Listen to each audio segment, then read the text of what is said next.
So when my two middle sons were little, maybe 3 and 5, they had a real difficult time going to bed.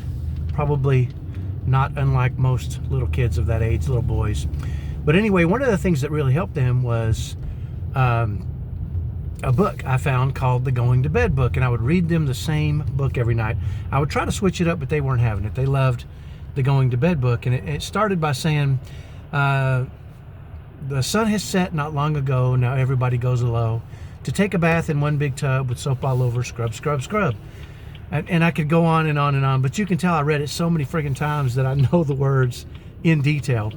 But anyway, after a while, I was getting a little bored. So I started doing different things with it. I started doing, one time I drew a little face on my hand and did a French accent with a little mustache. They loved that. And then I started trying to do different accents, which I'm not very good at.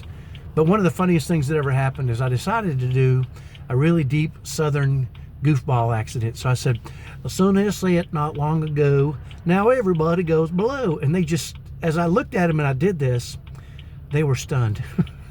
They looked at me with these quizzed looks on their faces. They were totally silent until I was at the very, very end.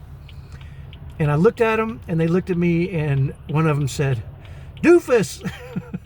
And the other one said, wingnut. You know, and we all started laughing, and I thought, that's not great. I got them. Now we're all laughing together, and they're not going to be able to go to sleep. But I'll never forget that, because for days and days after that, they would say, do it like doofus. They just loved that voice, and it just made them grin from ear to ear. So if you got little kids, they don't want to go to bed, create some structure for them, create some patterns.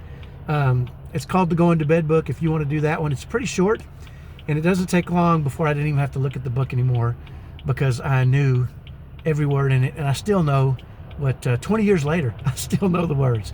But anyway, hopefully that's helpful. Create structure for your kids that don't want to go to bed. Same time, same activities, same book. Make it a little bit fun if you can. By the way, my French accent's horrible. Anyway, have a great day. Bye-bye.